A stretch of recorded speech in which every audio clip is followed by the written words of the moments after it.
Oui, bonjour, bonsoir, où que vous soyez. Nous nous retrouvons ici aujourd'hui, vendredi 29, pour notre troisième partie de l'enseignement sur le ministre et son ministère. Nous sommes sur Facebook en direct et après, vous allez suivre parce qu'on n'a pas encore commencé le YouTube en direct, mais ça va passer après 1 heure du temps après. Nous vous demandons de vous brancher et de partager parce que c'est très important ces enseignements que nous donnons. Nous espérons que Dieu sera avec nous encore aujourd'hui pour que les peuples de Dieu soient édifiés. Donc, nous avons commencé par parler du ministre d'abord et puis du ministère.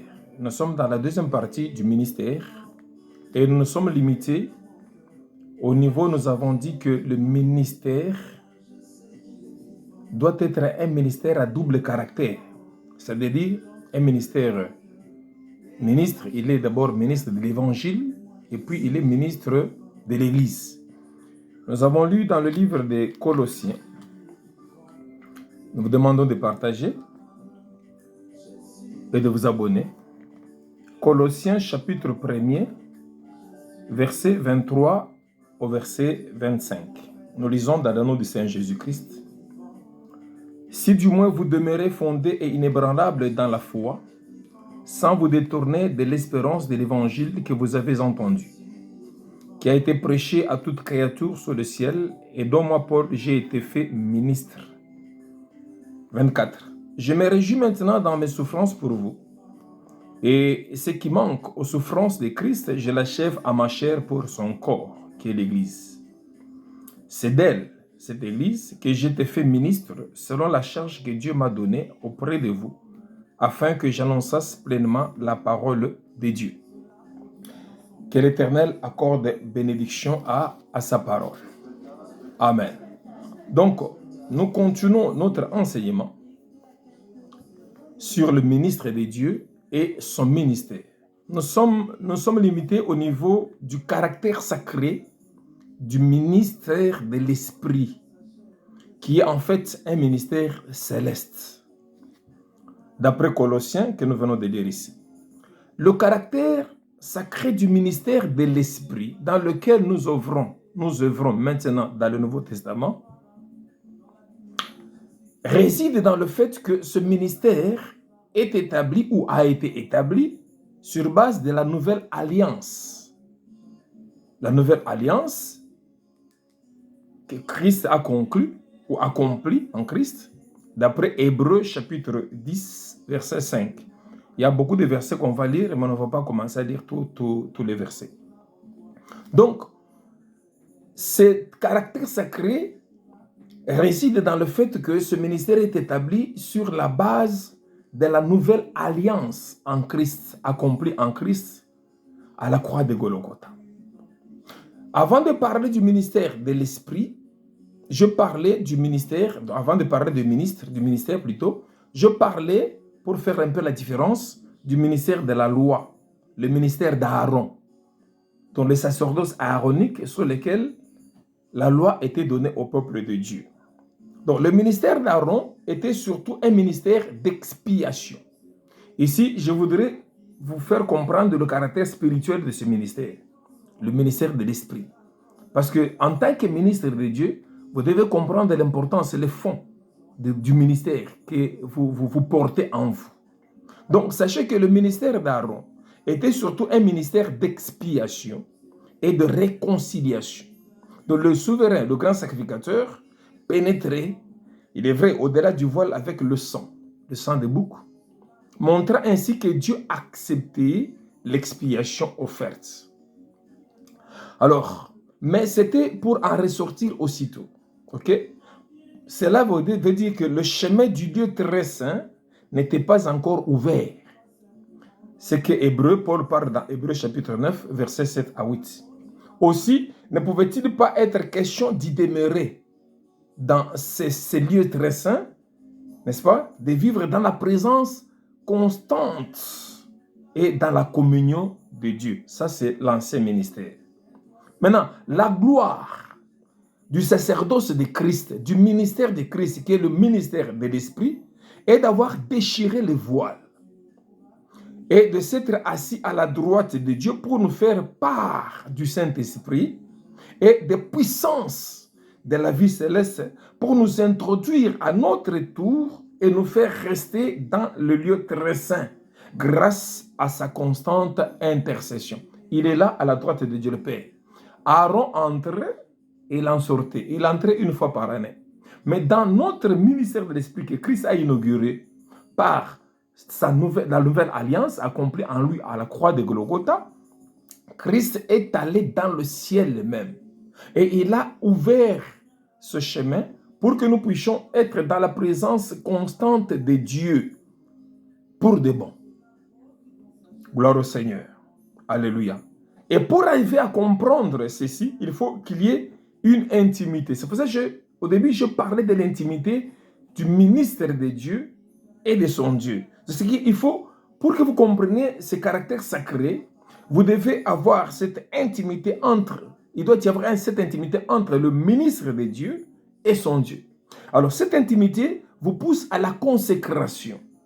À la consécration, comme le faisait Moïse. Vous allez voir Moïse qui allait à la montagne dans la présence de Dieu pendant 40 jours et 40 nuits. C'est la consécration. Et lorsqu'il en sortait, vous savez les conséquences. Il brillait, son visage brillait. Et les enfants d'Israël ne pouvaient pas fixer les yeux sur Moïse, d'où il s'est voilé. Il s'est voilé parce qu'il ne pouvait pas voir cette gloire, pourtant qui était tout à fait passagère. Alors, cette intimité vous pousse à la consécration dans la présence de Dieu. Dans ce ministère, nous sommes dans ce ministère de l'Esprit. Maintenant, nous sommes dans sa présence constante. L'apôtre Paul dit dans 2 Corinthiens chapitre 3, verset 17-18, « Or, le Seigneur, c'est l'Esprit.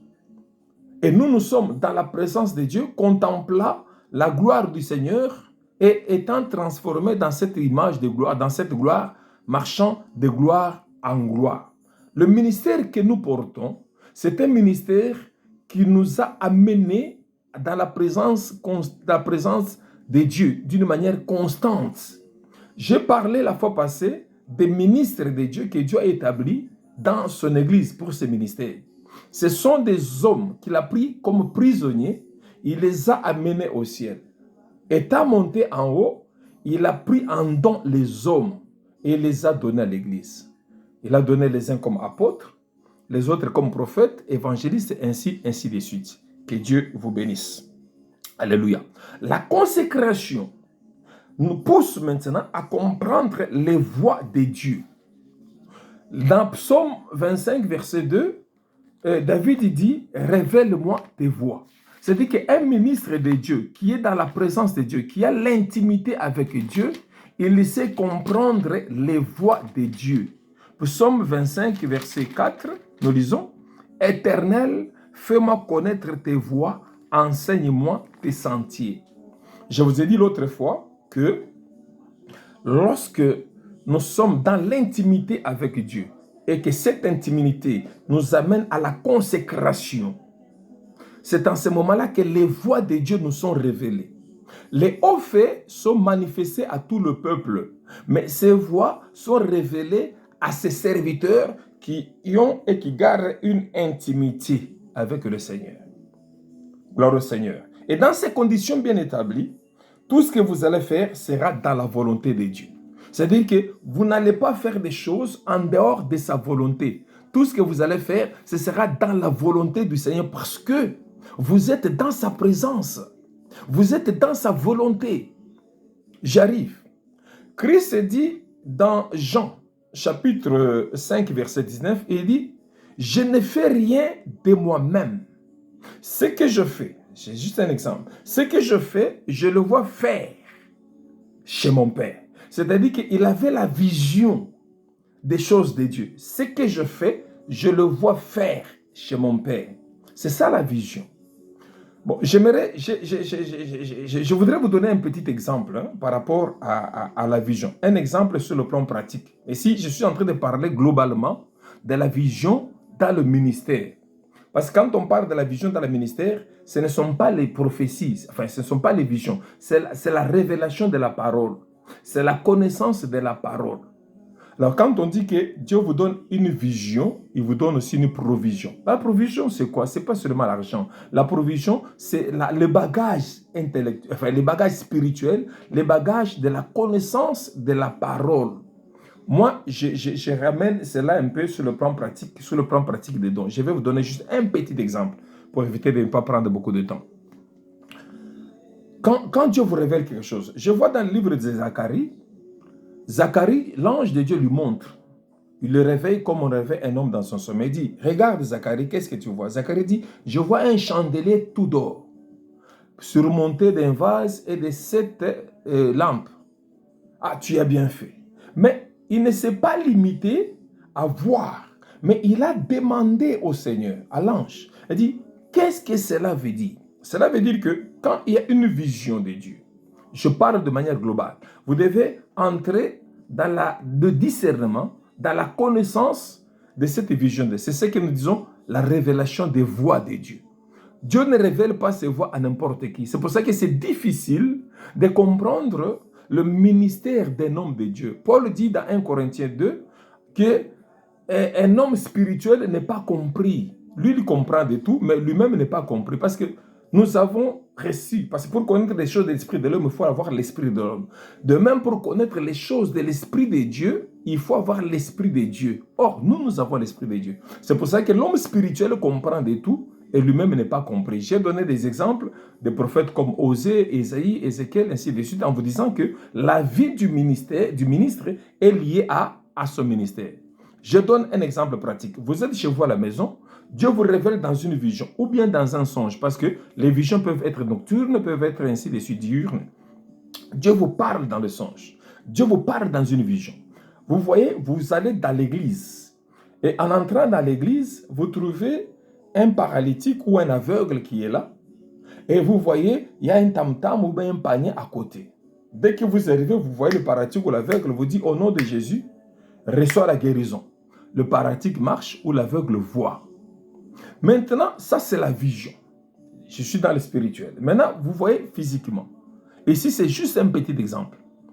Peut-être que vous n'allez pas comprendre si ça cadre avec ce que je suis en train de vous dire.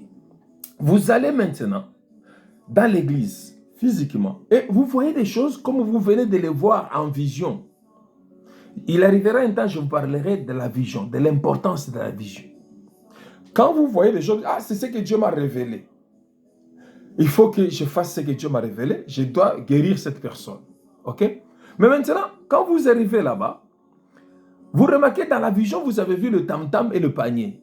Mais dans la réalité, vous voyez l'homme, l'aveugle ou le paralytique, mais le tam-tam et le panier, vous ne le voyez pas. C'est-à-dire qu'il y a quelque chose qui cloche dans cette vision-là.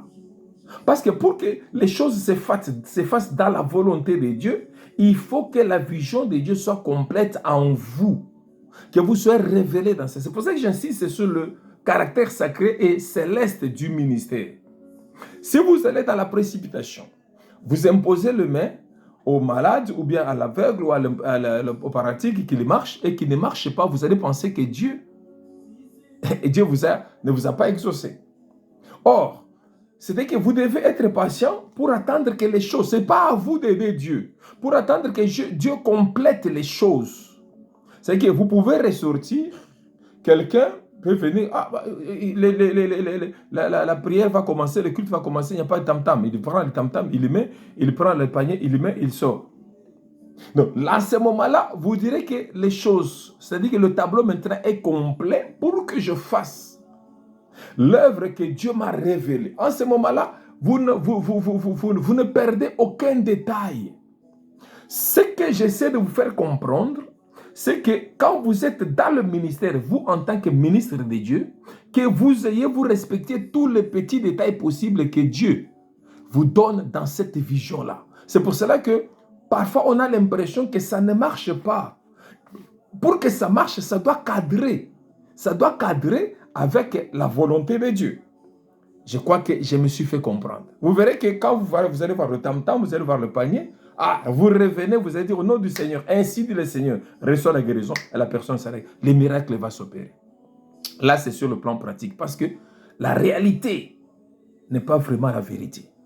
La vérité, c'est autre chose, la réalité, c'est autre chose. Mais Christ disait en vérité, en vérité. Il dit dans Jean, chapitre 5, verset 19, en vérité, le Fils ne fait rien de lui-même. Ce qu'il fait, il le fait faire chez le Père. C'est que la réalité que vous voyez n'est pas nécessairement la vérité de Dieu.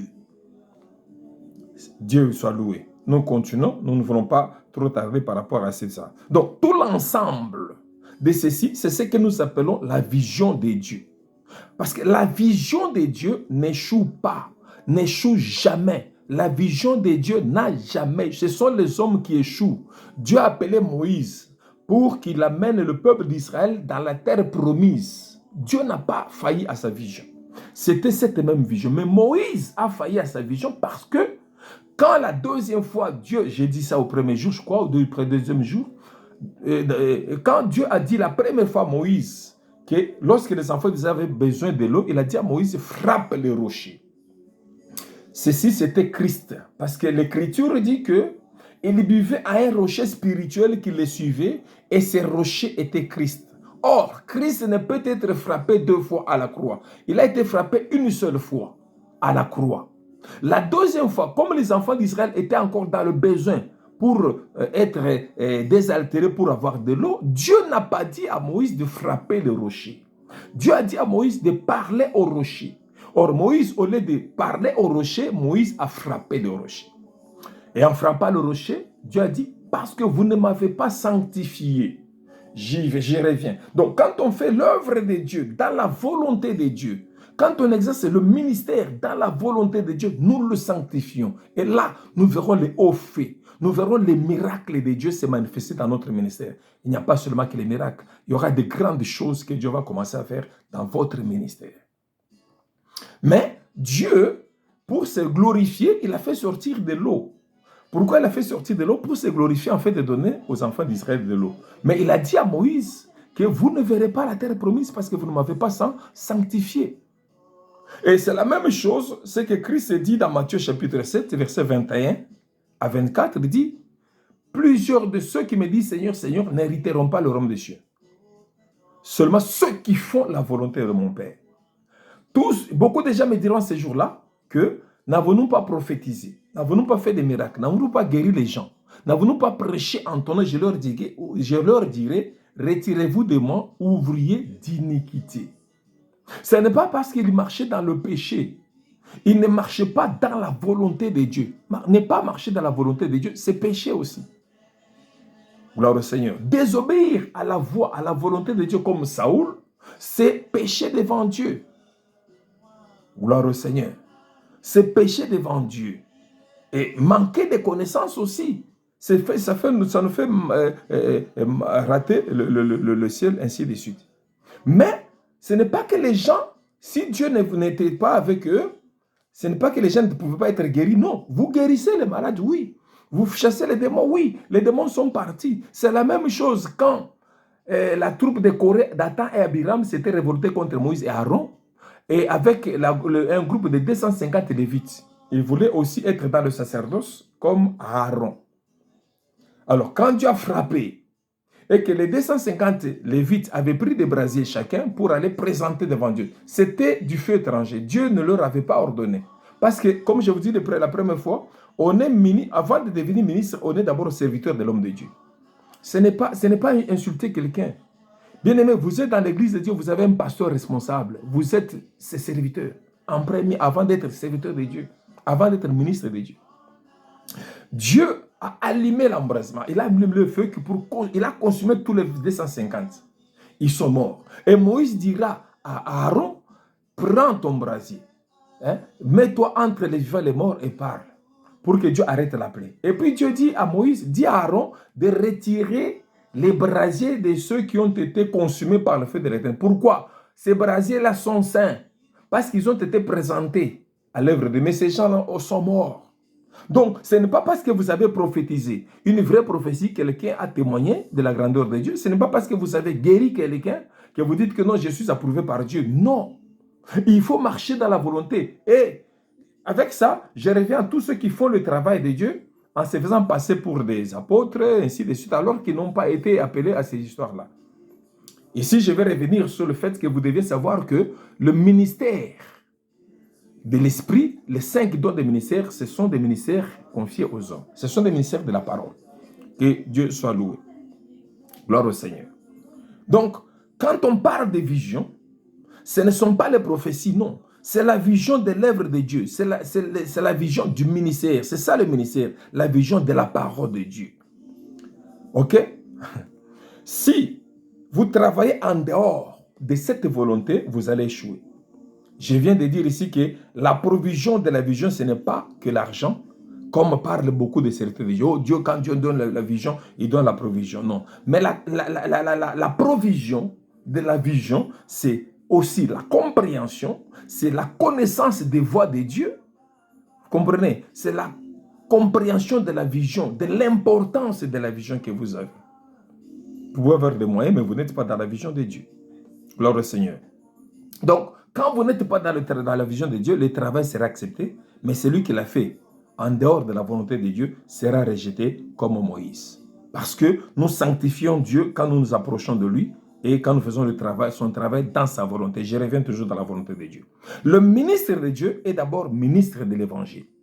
C'est là que nous venons de lire. C'est là que nous sommes arrêtés. Il est d'abord ministre de l'évangile pour révéler au peuple toutes les promesses de Dieu. Mais il est aussi ministre de l'Église. Là, il participe et communie aux souffrances de Christ. C'est ici qu'on verra la vraie consécration du ministre au Seigneur. Beaucoup travaillent maintenant par expérience. Non, j'ai 10 ans, j'ai 20 ans dans le ministère et non pas par consécration. Beaucoup de serviteurs de Dieu, des pasteurs aujourd'hui, ils ne gênent plus, ils ne se concentrent plus, ils ne lisent plus la parole, ils disent que j'ai de l'expérience. Ce n'est pas ça. Il faut une consécration du jour au jour. Parce que plus nous approchons de Dieu, plus nous approchons de la vie éternelle. Alléluia. C'est pour cela que Christ a répondu à la demande de Jacques et de Jean. Je vais lire ce passage pour vous. Jean et Jacques dans Marc chapitre 10, versets 35 à 40. Je vais lire cela. Marc chapitre 10, versets 35 à 40. Nous lisons. Demande des fils de Zébédée. Les fils de Zébédée, Jacques et Jean, s'approchèrent de Jésus et lui dirent, « Maître, nous voudrions que tu fasses pour nous ce que nous te demanderons. » Il leur dit, « Que voulez-vous que je fasse pour vous? » Vous voyez la subtilité? Vous voyez la ruse avec laquelle ils sont venus pour demander. C'est-à-dire qu'ils ont demandé déjà la réponse, l'exaucement de leur demande avant même qu'ils formulent leur demande. Nous voudrions que tu fasses pour nous ce que nous allons te demander. Il leur dit, que voulez-vous que je fasse pour vous? Accorde-nous, lui dirent-ils, d'être assis l'un à ta droite et l'autre à ta gauche, quand tu seras dans ta gloire. Jésus leur répondit, vous ne savez ce que vous demandez. Pouvez-vous boire la coupe que je dois boire ou être baptisé du baptême dont je dois être baptisé? Nous le pouvons, dirent-ils. Et Jésus leur répondit, il est vrai que vous boirez la coupe que je dois boire et que vous serez baptisé du baptême dont je dois être baptisé. Mais pour ce qui est d'être assis à ma droite ou à ma gauche, cela ne dépend pas de moi et ne sera donné qu'à ceux à qui cela est réservé. Ça sert à quoi? Ça sert à quoi de chercher le leadership? Ça sert à quoi de se montrer que c'est moi qui suis le big prophète, c'est moi qui suis ceci, cela, c'est moi qui suis ceci, cela? Ça sert à quoi? Parce que cela ne dépend pas, cela dépendra de celui pour qui cela est réservé. Alléluia. Il y a 2 conditions ici. Je suis en train de parler du caractère sacré. Le ministre de Dieu, il est ministre de l'évangile, mais il est aussi ministre de l'Église. C'est à ce niveau, au 2e point, que beaucoup ne comprennent pas, échouent. Ils préfèrent rester ministre de l'évangile plutôt que ministre de l'Église. Être ministre de l'Église, c'est communier aux souffrances de Christ. C'est pour ça que vous verrez aujourd'hui, les gens ne comprennent même pas le caractère sacré, le sens de l'Église. Beaucoup de prophètes, je vous l'ai dit la fois passée, beaucoup de prophètes, ils se prénomment. Hein, ils se disent, moi je suis big prophète, prophète des nations, apôtre des nations. Je n'en vois personne ici, bien-aimé.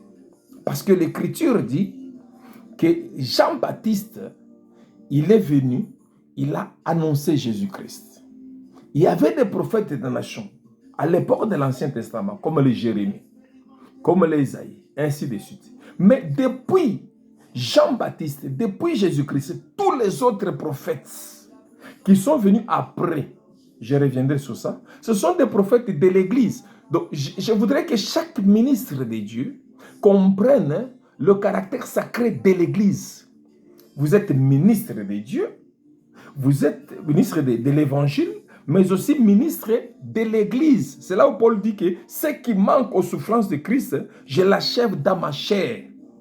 Il dit, je me réjouis maintenant dans mes souffrances pour vous, et ce qui manque aux souffrances de Christ, je l'achève à ma chair pour son corps qui est l'Église. Et c'est d'elle, de cette Église, que j'ai été fait ministre selon la charge que Dieu m'a donnée auprès de vous, afin que j'annonce pleinement la parole de Dieu. Être ministre de l'Église, c'est se sacrifier. Jésus-Christ parle à Jacques et Jean en leur disant, d'abord il y a deux conditions. Vous devez boire la coupe que je dois boire et être baptisé du baptême que je dois être baptisé. Mais malgré cela, quant à ce qui est d'être assis à ma droite ou à ma gauche, cela sera donné à ceux pour qui cela est donné. Bien aimé, ce n'est pas question de chercher, de s'imposer, non. C'est au ciel là-bas. Dieu connaît ce qu'il a prédestiné. La coupe du Seigneur. Dans Matthieu chapitre 26, nous voyons une coupe devant le Seigneur. Jésus-Christ parle de la coupe et du baptême. Matthieu chapitre 26, verset 39, nous lisons. L'Écriture dit, puis, chapitre 26, verset 39, puis ayant fait quelques pas en avant, il se jeta sur sa face et pria ainsi, mon Père, s'il est possible que cette coupe s'éloigne de moi, toutefois, non pas ce que je veux, mais ce que tu veux. Voilà la coupe, la première condition. Pouvez-vous boire ma coupe? Jésus s'est trouvé devant une coupe. Évidemment, Jacques et Jean, quand ils ont dit au Seigneur, ils ont répondu si oui, nous le pouvons. Jésus a regardé et dit oui, vous pouvez. Vous pouvez parce qu'il savait qu'en eux, ils étaient élus de Dieu, c'est lui qui les a élus. En eux, il y avait ce ministère-là, le ministère à caractère céleste. Oui, vous pouvez boire ma coupe et être baptisé du baptême. Nous sommes d'abord dans la coupe. Alléluia. Donc, c'était dans le jardin de Gethsémani. Jésus-Christ devait être arrêté pour être amené à la croix. Et il y avait une coupe devant lui. Et cette coupe-là, c'était la souffrance. Cette coupe-là, c'était la croix. Et en entrant, c'est-à-dire qu'en entrant dans le jardin pour prier Dieu, pour demander son secours, il y avait deux choses devant Jésus-Christ. Ces deux choses sont la croix et la volonté. Nous voyons ça dans sa prière. Et il dit, Seigneur, s'il est possible que cette coupe s'éloigne de moi, non pas ce que je veux, mais ce que tu veux. C'est-à-dire, autrement dit, il voulait dire au Seigneur que si cette coupe, si cette croix est ta volonté, je vais le faire. Si ce n'est pas ta volonté, si c'est possible que je fasse ta volonté sans passer par la croix, je me fais comprendre. Dans la prière du Seigneur, il disait, si c'est possible que je fasse ta volonté sans passer par la croix, parce que la croix était là, la souffrance était là, la mort était là devant lui. Et après avoir prié 3 fois, l'Écriture dit qu'un ange est descendu pour le fortifier. Et Dieu lui a dit, Dieu lui a répondu que cette croix-là, c'est ça ma volonté. Gloire au Seigneur. Donc, les voies de Dieu, si elles vous sont révélées, vous comprendrez la volonté de Dieu pour vous. Ce n'est pas qu'aujourd'hui, nous les hommes de Dieu, les ministres de Dieu, nous ne sommes pas prêts à souffrir pour l'Église, pour son Église, corps du Christ. Je suis en train de parler des 5 ministères par excellence. Le ministère universel, qui travaille dans le corps du Christ. Pas les serviteurs de Dieu dans l'Église locale. Les serviteurs de Dieu dans l'Église locale, ce sont les diacres, les anciens, si nous connaissons cela. Et en sortant maintenant du jardin, il n'y avait qu'une seule chose. En entrant dans le jardin, il y avait la coupe, il y avait la volonté. Il est allé prier pour que la volonté de Dieu lui soit révélée. Et en ressortant du jardin, il n'avait qu'une seule chose devant lui, c'était la volonté de Dieu. Jésus-Christ ne voyait pas la coupe. Jésus voyait la volonté de Dieu. C'est pour cela que lorsqu'on est venu pour l'arrêter, l'Écriture dit que Pierre a pris l'épée, Baka Yesu. Il a pris l'épée, il a coupé l'un des serviteurs. Ok? Alors, Jésus, qui leur avait demandé de prendre chacun, tout ça, une épée pour qu'on puisse le compter parmi les brigands. Jésus-Christ, qui étonne Pierre, après que Pierre ait coupé l'oreille, Jésus-Christ prend encore cette oreille et remet. Et vous écoutez ce que Jésus-Christ dit à Jésus-Christ. Et Jésus-Christ dit à Pierre. Jean chapitre 18, verset 11. Jésus dit à Pierre, remets ton épée dans le fourreau. Ne boirai-je pas la coupe que le Père m'a donnée à boire? En entrant dans le jardin, il a prié si c'est possible que cette coupe s'éloigne de moi. Mais la réponse est là. En ressortant, il y avait une seule chose. En entrant, il y avait deux choses. La volonté et la coupe. Si c'est possible que je fasse ta volonté, mais sans passer par la croix. Mais si la croix, c'est ça ta volonté, je vais le faire. Et Dieu lui a dit que la croix, c'est ça ma volonté. Quelle est la volonté de Dieu pour vous, ministre de Dieu? Pour toi, ministre de Dieu? Pour moi, ministre de Dieu? Pour que je fasse cette volonté, qu'il neige, qu'il plaise. Je vous ai dit la première fois, qu'est-ce que vous avez sacrifié dans votre vie, dans votre consécration avec Dieu? Parce que Moïse avait tout à perdre. Il était le remplaçant valable de Pharaon. Est-ce que vous pouvez continuer à servir Dieu s'il ne devait jamais vous bénir? Parce qu'il y a des gens qui ont abandonné le champ de Dieu parce qu'ils ne sont pas bénis. Et il y a d'autres serviteurs de Dieu qui critiquent les autres serviteurs parce que depuis qu'il a commencé, il n'a rien. Est-ce que c'est un serviteur? Qui vous a dit que pour être un véritable serviteur de Dieu, vous devez rouler carrosse? Qui vous a dit que pour être un serviteur de Dieu, vous devez avoir, je ne sais pas, une église de 10 000 personnes? Qui vous a dit que pour être un serviteur, vous devez avoir une grande église avec toutes les choses dedans? Non! Non! C'est parce que les gens ne voient pas cette partie consécration. Les gens ne sont que ministres de l'évangile, mais ne sont pas ministres de l'église. C'est pour cela que beaucoup de prophètes ne savent pas qu'il n'y a plus de prophètes des nations. Tous les autres prophètes après Christ, ce sont des prophètes de l'église. En ressortant, Christ dit à Pierre, remets ton épée dans les fourreaux. Ne boirai-je pas la coupe que mon Père m'a donnée à boire? C'était ça, la volonté de Dieu. Retenez bien cela. La coupe du Seigneur, c'est la volonté. Restez dans la volonté de Dieu, même si vous n'êtes pas béni. Même si vous pensez que ça ne marche pas, restez dans la volonté de Dieu, dans votre ministère. Deuxième chose, le baptême du Seigneur. Ce n'est pas le baptême du Jourdain, parce que celui-là avait déjà eu lieu. Jean-Baptiste avait déjà baptisé du Seigneur. Il est un baptême. Il y avait un autre baptême que Jésus attendait. Et pour être vraiment dans ce ministère sacré, céleste, avoir ce ministère de l'excellence, il y a ces deux choses-là. Nous venons de parler de la coupe, qui est la volonté de Dieu. C'est-à-dire que si Dieu ne pouvait jamais vous bénir, vous devez rester toujours serviteur de Dieu. Ce n'est pas parce qu'aujourd'hui vous n'êtes pas béni, vous dites que j'abandonne. Je disais à l'époque à des gens que si notre pays, la RDC, se redressait un jour, vous verrez beaucoup des églises fermées. Vous verrez beaucoup de serviteurs de Dieu abandonner l'œuvre de Dieu. Parce qu'il y a des gens qui sont venus dans l'église de Dieu, non pas dans un ministère qui est né dans l'intimité, mais par une théorie. Luc chapitre 12, Christ nous parle de ce baptême-là. Luc chapitre 12, on va commencer au verset 49 ou 50. Donc, je préfère qu'on commence au verset 49 pour une bonne compréhension. Luc 12, 49 à 53. Je lis. Je suis venu jeter un feu. Ok? Je suis venu jeter un feu. Je suis venu jeter un feu. Ok? Les gens de Facebook, voilà comme le problème, on va faire en deux parties. Bon, c'est pas grave. Je suis venu jeter un feu sur la terre et qu'ai-je à désirer s'il est déjà allumé?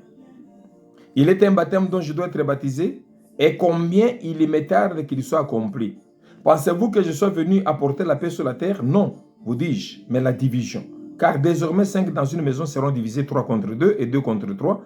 Le père contre le fils contre le père. La mère contre la fille et la fille contre la mère. La belle-mère contre la belle-fille et la belle-fille contre la belle-mère. Alléluia. Alléluia.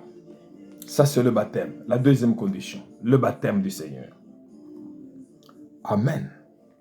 C'est-à-dire que Christ s'est trouvé à l'étroit. Il fallait qu'il meure pour que l'esprit qui était en lui se répande sur tous et amène la division. Il dit, je ne suis pas venu apporter la paix, mais l'épée. Je suis venu apporter le feu sur la terre. Gloire au Seigneur. La division. C'est-à-dire qu'entre ceux qui vont recevoir l'onction, la puissance, et ceux qui ne vont pas le recevoir. Même dans votre propre maison, si vous entrez dans la présence de Dieu, il y aura la division par rapport à ceux qui ne sont pas dans cette présence-là. Un ministère de Dieu doit être sans compromis. Voilà ce qui apporte la division. Parce que quand vous avez de la compromis, il n'y aura pas de division. Donc un ministère céleste, pur, spirituel, doit être sans compromis. C'est-à-dire que tu dois prêcher le droit de Dieu, pas celui de l'homme. Aujourd'hui, dans nos églises, nous prêchons le droit de l'homme, selon la charte de l'ONU. La parité, le ceci, cela. C'est pour ça qu'il y a des compromis dans les églises. Le baptême, quand vous êtes baptisé du baptême du Saint-Esprit, que j'appelle le baptême de feu, vous verrez là désormais, même vos propres amis vont vous fuir. Même vos frères dans la maison vont se diviser contre vous parce qu'il y aura désormais la différence, la division plutôt entre les gens. 5 personnes dans une maison seront divisées 2 contre 3, 3 contre 2. C'est ça le baptême du Saint-Esprit. C'est ça le baptême plutôt du Seigneur. Je parle du baptême du Seigneur, que Dieu soit loué. Nous devons prêcher les choses. Quand vous passez par la première condition, la volonté de Dieu, selon ce que nous venons de lire ici, et la deuxième, c'est le baptême, être baptisé. C'est-à-dire que Christ, il était à l'étroit. Il fallait que son corps soit déchiré à la croix pour que la puissance qui était en lui, l'onction qui était en lui. C'est pour ça que vous verrez qu'à la Pentecôte, cette colonne de feu qui était apparue à Moïse, à la Pentecôte, elle a commencé à se diviser. Entrer. Que Dieu te bénisse, ma soeur Jenny Biambanzozi qui est là, et maman Mabunga Michael. Nous avons eu des problèmes, mais il y aura maintenant sur Facebook 2 parties. Il y a eu coupure et puis on continue. Mais sur YouTube, ce sera complet. Gloire au Seigneur. Donc, l'esprit qui était en Jésus-Christ devait se répandre sur ces gens-là. Il dit, je ne suis pas venu apporter la paix, mais l'épée, la division. Il y a un feu qui doit s'allumer. Lorsque vous recevez la puissance du Saint-Esprit, ma soeur, dans votre propre famille, ils vont vous combattre. Ils vont vous combattre. C'est pour ça qu'il a dit à Jérémie, ils te feront la guerre, mais ils ne te vaincront pas. Je suis avec toi pour te délivrer, oracle du Seigneur. Comment un ministre de Dieu qui se plaît avec les féticheurs, qui se plaît avec les sorciers, qui se plaît. Non, il n'y a pas encore le feu en toi. Les deux caractères sacrés. Le caractère sacré plutôt du ministère céleste, c'est qu'il y a d'abord le ministère de l'Église, le ministre de l'Église et le ministère des ministres de l'Évangile. Mais beaucoup célestes se plaisent dans le ministre de l'Évangile. Parce qu'il y a, ce sont des promesses, les guérisons, les délivrances, les bénédictions, les voyages, les mariages, ainsi de suite. Mais être ministre de l'Église, c'est communier aux souffrances du Christ. Et là, il y a deux conditions qui se révèlent. C'est la volonté de Dieu et deuxièmement, le baptême du Saint-Esprit. Lisons 2 Corinthiens. 2 Corinthiens chapitre 2. Nous allons lire le verset 1 à 4. Après, nous allons sauter pour lire 7 à 12. 2 Corinthiens. C'est important. Aujourd'hui, je me suis dit qu'on peut aller même jusqu'à 40 minutes parce qu'on n'a vraiment pas beaucoup de temps pour parler de ces choses. Que Dieu te bénisse, pasteur Tandala. Tandala, bienvenue. 2 Corinthiens, chapitre 1er. Nous allons lire dans le nom du Seigneur Jésus-Christ. Chapitre 1er, 2 Corinthiens. Verset 1 à, chapitre plutôt 4. Oh là là. Oui. 2 Corinthiens, chapitre 4, verset 1 à 4. C'est pourquoi, ayant ce ministère, je parle de quel ministère? Je parle du ministère de l'Esprit. Je parle du ministère avec en lui le caractère céleste. Ministre de l'Évangile et ministre de l'Église. C'est pourquoi, ayant ce ministère, qui a été établi sur l'alliance de Jésus-Christ, bien entendu. Selon la miséricorde qui nous a été faite, nous ne perdons pas courage. Nous rejetons les choses honteuses qui se font en secret. Nous n'avons point une conduite astucieuse et nous n'altérons point la parole de Dieu. Mais en publiant la vérité, nous nous recommandons à toute conscience d'homme devant Dieu. Si notre évangile est encore voilé, il est voilé pour ceux qui périssent. Ceux qui prêchent les droits de l'homme au lieu du droit de Dieu. Il est voilé pour ceux qui périssent. Pour les incrédules dont le Dieu de ce siècle a aveuglé l'intelligence, afin qu'ils ne vissent pas briller la splendeur de l'évangile de la gloire de Christ qui est l'image de Dieu. Alléluia. Que Dieu te bénisse, prophète Eric. Je vais lire le verset 7 au verset 12. Nous portons ces trésors dans des vases de terre. Les vases de terre, le corps ici. Afin que cette grande puissance soit attribuée à Dieu et non pas à nous. Pas à nous. C'est pour ça que Paul dit qu'il nous a rendus capables. Ce n'est pas ma capacité à moi. Ce n'est pas mon intelligence. Ce ne sont pas mes études théologiques ni évangéliques. Non. C'est lui qui nous a rendus capables. Il dit, nous portons ces trésors dans des vases de terre afin que cette grande puissance soit attribuée à Dieu et non pas à nous. Nous sommes pressés de toute manière, mais non réduits à l'extrémité. Dans la détresse, mais non dans le désespoir. Persécutés, mais non abandonnés. Abattus, mais non perdus. Portant toujours avec nous dans notre corps la mort de Jésus-Christ. C'est ce que Paul dit que ce qui manque aux souffrances de Christ, je l'achève dans ma chair. Tu dois être prêt à souffrir. Gloria Santa. J'ai envie même de parler la langue. Gloria Santa, Riamana Koria. Persécutés mais non abandonnés, abattus mais non perdus, portant toujours avec nous dans notre corps la mort de Jésus, afin que la vie de Jésus soit aussi manifestée dans notre corps. Car nous qui vivons, nous sommes sans cesse livrés à la mort à cause de Jésus, afin que la vie de Jésus soit aussi manifestée dans notre chair mortelle. Ainsi, la mort agit en nous et la vie agit en vous. Êtes-vous prêt à souffrir pour Christ? C'est ça être ministre de l'Église de Dieu. Est-ce que vous êtes prêt à souffrir pour Jésus-Christ? Gloria Santa. Alléluia. Je peux ajouter 2 Corinthiens, chapitre 2, verset 14. Ici, chapitre 2, verset 14, pour que je puisse compléter la pensée ici. 2 Corinthiens, chapitre 2, verset 14. Chapitre 2, verset 14. 14, oui. Grâce soit rendue à Dieu qui nous fait toujours triompher en Christ et qui répand par nous en tout lieu l'odeur de sa connaissance. Nous sommes en effet pour Dieu la bonne odeur de Christ parmi ceux qui sont sauvés et parmi ceux qui périssent. Aux uns, une odeur de mort donnant la mort, aux autres, une odeur de vie donnant la vie. Et qui est suffisant pour ces choses? Car nous ne falsifions point la parole de Dieu, comme font plusieurs, mais c'est avec sincérité, mais c'est de la part de Dieu que nous parlons en Christ et devant Dieu. Que Dieu te bénisse, mon frère héritier Miembe. Nous ne falsifions pas la parole de Dieu. Ceux qui ne sont pas dans le ministère de l'Esprit, le ministère céleste, il y a des compromis. Donc, ils ne sont pas prêts à souffrir pour l'Église. Mais nous ne falsifions point la parole de Dieu. C'est pour ça que Paul dit que nous sommes la bonne odeur de Christ pour ceux qui sont sauvés et pour ceux qui périssent. Donnant la mort à ceux qui doivent mourir et donnant la vie à ceux qui doivent être sauvés. Gloire au Seigneur. Et ce ministère de l'Esprit à caractère céleste, je vais terminer par là, je vais faire 45 minutes. Ce ministère de l'Esprit à caractère céleste est un ministère de la parole. Quand il dit, il a donné aux uns comme apôtres, prophètes, etc., cela prouve ou montre l'égalité de tous ces ministères. Parce que dans certaines églises, j'ai déjà vu dans certaines communautés, on croit que ce sont les échelons que les gens montent. Il était diacre, il a monté des grades, il est devenu ancien. Après, il est devenu évangéliste. Ah, mon frère était évangéliste, il est monté des grades. Il est devenu pasteur. Non, apôtre. Quand il dit, il a donné les uns comme apôtres, prophètes, et comme. Le mot comme montre qu'il y a l'égalité. C'est que tous les ministres sont au même pied d'égalité. Peut-être, par rapport à l'importance de la charge donnée à l'Église, là, il faut que j'entre pour expliquer chaque ministère maintenant. L'apôtre, c'est qui? Le prophète, c'est qui? Ici, attention, c'est le ministère des prophètes. Ce n'est pas le don de prophétie. Parce que dans des églises aujourd'hui, quand quelqu'un est don de prophétie, des visions, on commence à l'appeler prophète. C'est pas ça.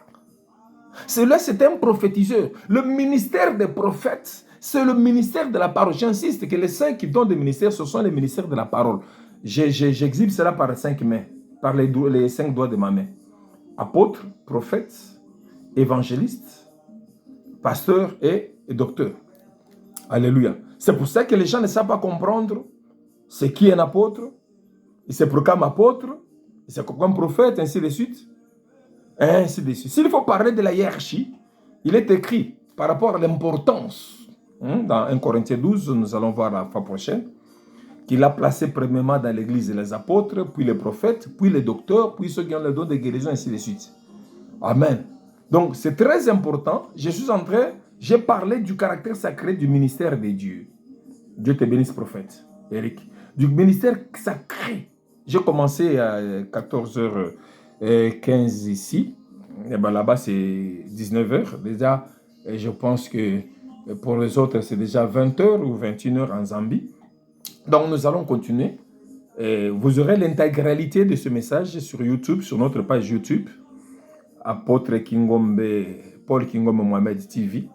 Entrez, cliquez le lien, vous allez voir l'intégralité de ce message. Ici, je vais me limiter ici. Sur Facebook, il y a eu coupure, c'est en 2 parties. Bon, si Dieu nous fait grâce, la semaine prochaine, on va parler de chaque ministère pour que les gens se retrouvent. Et la différence aussi par rapport aux dons spirituels. Nous sommes, avec la petite grâce que Dieu nous a donnée, nous voulons contribuer. Nous ne connaissons pas en entièreté, mais le peu que nous connaissons, nous contribuons avec tout le monde. Ma fille Diva, la fleur de Déborah, que Dieu te bénisse. Alors, merci beaucoup. L'entièreté de ces messages, il sera partagé sur Facebook. Il y a 2 parties sur Facebook et sur YouTube, il sera en complet. En tout cas, que Dieu bénisse tous ceux qui me suivent en Zambie, en Afrique du Sud, en Angola, à Kinshasa, à Lubumbashi, en France et partout au monde, aux Amériques. En tout cas, que mon Dieu vous bénisse et que mon Dieu soit avec vous. Je crois qu'à la prochaine occasion, ce sera le vendredi prochain, je pense. Ce sera à 14h ici. Et là-bas, à Kinshasa, sera 19h. Et Lubumbashi sera 20h. Même en Zambie, en Afrique du Sud. Que mon Dieu vous bénisse et qu'il fasse prospérer le ministère de chacun de vous. Amen. Merci beaucoup. Que Dieu vous bénisse et que Dieu soit avec vous.